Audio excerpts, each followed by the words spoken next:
اسمع اسمع يا خواجة، مش عايزين منك حاجة. السلام عليكم ورحمة الله وبركاته. اخواتي وحبايبي في الله، بحبكم جدا جدا في الله. يا رب تكونوا دايما في افضل حال. هجرب النهاردة منتجات مصرية بنسبة 100%، ما بين قوسين شيبسي وبيك رولز وبيك ستيكس. عندنا شركة مصرية اسمها شركة رو، منزلة 3 أطعمة جداد، وهنجربهم إن شاء الله النهاردة مع بعض. بيك شيبس منزلة طعمين جداد بطعم الطماطم وطعم الشطة، وبيك ستيكس وبيك رولز ب5 أطعمة لفترة محدودة. قبل ما نبدأ نصلي على سيدنا رسول الله عليه الصلاة والسلام ونقول بسم الله الرحمن الرحيم. يلا بينا يلا بينا يلا بينا. اول حاجه هنجربها مع بعض شيبسي رو بطعم الشطه والليمون، وزنه من 65 جرام ل 75 جرام، وخالي من الجيلاتين، وسعره 20 جنيه. نفتح ونقول بسم الله. كميه الشيبسي، شكل الشيبسي، صراحه الشيبسيه نظيفه. ندوق ونقول بسم الله. بالنسبه لطعم الشطه والليمون، فصراحه طعم الليمون اعلى بشكل واضح وبشكل صريح عن طعم الشطه. فانا كواحد بحب ان طعم الشطه يكون عالي مع لذعه الليمون الجميله، فانا بديله 7/10. طعم الشطه محتاج ان هو يزيد هنا، ولكن الناس اللي بتحب ان طعم الليمون بيكون طاغي على طعم الشطه هيستمتعوا جدا. هجرب بقى تاني طعم معانا شيبسي رو بطعم الزبادي بالخيار، وسعره 20 جنيه، وبيحتوي على 51 كالوريز، والوزن بتاعه ما بين 65 إلى 75 جرام. نفتح ونقول بسم الله. ريحة الخيار هنا باينة. كمية الشيبسي، شكل الشيبسية، الصراحة الشيبسية نظيفة جدا. ندوق ونقول بسم الله. بالنسبة لطعم الزبادي بالخيار، أنا بديله 10/10 و10 نجمات، وختم الجودة وختم الاستمتاع. وباين قوي في الطعم هنا ان في لذعه خل جميله والله العظيم.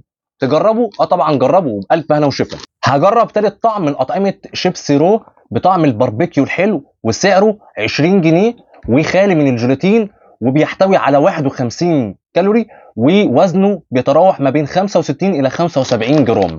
نفتح ونقول بسم الله. وادي كميه الشيبسي. انا عجباني قوي والله العظيم، شيبسيه نظيفه ملحمه حلوه. ندوق ونقول بسم الله. بالنسبه لطعم الباربيكيو الحلو، انا بديله 8.5/10. الطعم كان محتاج ان هو يزيد عن كده، ولكن بالنسبه للناس اللي هي بتحب طعم الباربيكيو يكون هادي هيستمتعوا. تجربوا؟ جربوا، وبألف هنا وشفا. هجرب بيك شيبسي الباشا بطعم الطماطم، وسعره 10 جنيه. كميه الشيبسي، شكل الشيبسي، الشيبسيه مقبوله الى حد ما. ندوق ونقول بسم الله. بالنسبه للطماطم، الطعم جميل والطعم قوي والطعم واضح، والناس اللي بتحب طعم الطماطم هتستمتع قوي بالشيبسي ده، لان هو تفوق هنا في الطعم على شركات المقاطعه. فعشان كده انا بديله 10/10 و10 نجمات، وختم الجوده وختم الاستمتاع. تجربوا؟ طبعا جربوا، وبألف هنا وشفا. بس خد بالك من نقطه، والنقطه هنا بوجهها هنا لشركه بيك شيبس. الشيبسي احيانا انا بلاحظ فيه ان في حاجات محروقه، وان البطاطسايه ما بتبقاش متقشره حلو. فده يعني بحكم ان انتوا شركه مصريه وانا بحبكم جدا، فخدوا بالكم من النقطه دي.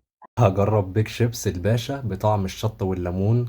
كمية الشيبسي، شكل الشيبسية، ندوق ونقول بسم الله. بالنسبة لطعم الشطة والليمون 6/10. طعم الشطة ضعيف بشكل واضح، ولزعة الليمون ضعيفة، فأنا واحد من الناس أحب إن يكون طعم الشطة عالي مع لزعة الليمونة الجميلة. هجرب بيك ستيكس بطعم الفراخ بالكاري الهندي، وسعره 10 جنيه، ووزنه بيتراوح ما بين 53 جرام الى 57 جرام. اول حاجه لاحظتها ان ريحه الكاري قويه. كميه الستيكس، شكل الستيكس، صراحه الشكل بتاعه نظيف، وكميه التوابل عليه كويسه. نقول بسم الله وندوق. بالنسبه لطعم الفراخ بالكاري الهندي، انا صراحه بديله 10/10. ليه بقى؟ هقول لك. عاملين بالانس وعاملين توازن ما بين طعم الفراخ وطعم الكاري. عارف انت طعم الفراخ بالكاري اللي هو موجود في الاندومي؟ هو بالظبط، بالعكس يمكن هنا كمان احلى. فصراحه تجربه مميزه، ويا رب ما يكون لفتره محدوده. يشيروا بقى كلمه فتره محدوده دي يا جماعه. الطعم جميل جدا صراحه، يعني 10/10 و10 نجمات، وختم الجوده وختم الاستمتاع. تاني طعم معانا هجرب بيك ستيكس بطعم المشاوي الارجنتيني، سعره 10 جنيه، وزنه ما بين 53 جرام الى 57 جرام. شكل الستيكس، نقول بسم الله وندوق. بالنسبه لطعم المشاوي الارجنتيني انا هقول لك بالظبط ان انا حسيت كأن انا بسوي حته لحمه على الفحم، فريحه الفحم هي اللي طاغيه على طعم المشاوي، وبالتالي ده مش ذوقي. وغير كده ان طعم المشاوي ضعيف، فانا ده بديله 5/10. ممكن حد تاني يعجبه. هجرب بقى تالت طعم معانا، هجرب بيك ستيكس بطعم الحمص الشامي المصري. وزنه ما بين 53 جرام الى 57 جرام وسعره 10 جنيه. كميه الستيكس، شكل الستيكس صراحه نظيفه. ندوق ونقول بسم الله. بالنسبه لطعم الحمص الشامي المصري انا بديله 10/10 و10 نجمات وختم الجوده وختم الاستمتاع. كاني بالظبط جبت كده كوبايه حمص الشام، وولاد الايه بقى عاملين ايه بقى؟ الطعم فيه لذعه من الليمون جميله وهاديه، كانك بالظبط بتشرب كوبايه حمص الشام. تجربوا؟ اه طبعا جربوا وبألف هنا وشفا. هجرب رابع طعم من اطعمه البيك، ولكن المره دي بيك رولز. هجرب بيك رولز بطعم الترافل بالجبنه الايطاليه، وده سعره 15 جنيه. كميه البيك رولز، شكل البيك رولز صراحه يا جماعه نظيفه. ندوق ونقول بسم الله. بالنسبه لطعم الترافل بالجبنه الايطاليه، طعم الترافل ضعيف، ولكن طعم الجبنه الايطاليه باين وواضح وقوي. فانا واحد من الناس صراحه مش ميال لطعم الترافل، احب ان الترافل يكون ضعيف. فانا عشان كده بديله العلامه الكامله 10/10 و10 نجمات وختم الجوده وختم الاستمتاع. هجرب خامس طعم معانا بيك رولز بطعم الفلفل الاسود الحلو، وسعره 15 جنيه. كميه البيك رولز، شكل البيك رولز صراحه يا جماعه ما فيهاش حاجه محروقه، ما فيهاش حاجه بايظه. صراحه يا جماعه شركه محترمه والله العظيم. ندوق ونقول بسم الله. بالنسبه لطعم الفلفل الاسود الحلو انا بديله 10/10 و10 نجمات وختم الجوده وختم الاستمتاع. وهوضح لك اللي انا حسيته. انا حسيت الوهله الاولى ان في طعم فلفل اسود، ولكن عشان ما يخلينيش ان انا اقريف منه فهم حاطين سكر، فانت نسبه السكر اعلى من نسبه الفلفل الاسود، ودي حاجه حلوه مش حاجه وحشه. تجربوا؟ اه طبعا جربوا وبالف هنا وشفا.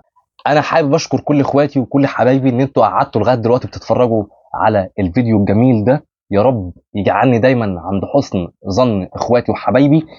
ملحوظات بشكل سريع على المنتجات اللي احنا جربناها. بالنسبه لشركه رو صراحه عامله شيبسي بكذا طعم حلوين جدا، ولكن في بعض الملحوظات. الملحوظه الاولانيه ان في نسبه الكسر عاليه في الشيبسي. تمام، الطعم محتاج ان هو يزيد عن كده، زي مثلا طعم الباربيكيو الحلو وزي طعم الشطه والليمون. طعم الشطه كان محتاج يزيد. شيبسي اللي هو بطعم الزبادي بالخيار ما تلعبوش فيه، خلوه زي ما هو، قسما بالله طعمه عالمي. بالنسبه للبيك رولز صراحه تجربه مفيش اجمل ومفيش اروع من كده. اولا ككميه، الكميه كويسه. بالنسبه للاطعمه، في اطعمه ممتازه يعني هم 4 و5 اطعمه انا جربتهم، 4 اطعمه اكثر من ممتازين. والطعم اللي فاجئني بطعم حمص الشام المصري، يا ولاد الايه عملتوها ازاي؟ ولكن صراحه في طعم محتاجين ان هم يشتغلوا عليه، اللي هو طعم المشويات الارجنتيني. طعم المشويات المفروض ان هو يعلى عن كده. بالنسبه لبيك شيبس، بحكم ان هم منزلين طعمين هم مش جداد، ولكن هم كانوا منزلوهم قبل كده بطعم الطماطم وطعم الشطه والليمون. طعم الشطه والليمون ضعيف، وانا قلت الكلام ده يمكن في فيديو قبل كده.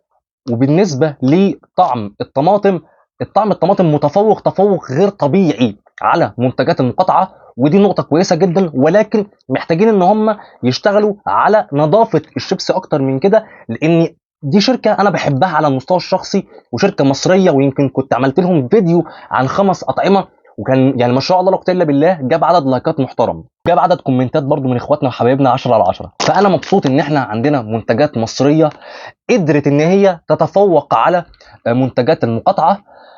مش عايز اطول عليكم اكتر من كده.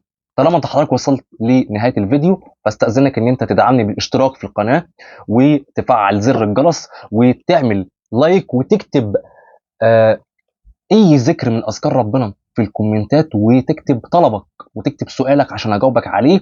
وعايزين الحلقه الجايه تكون عن ايه. واستودعكم الله الذي لا تضيع ودائعه، والسلام عليكم ورحمه الله وبركاته.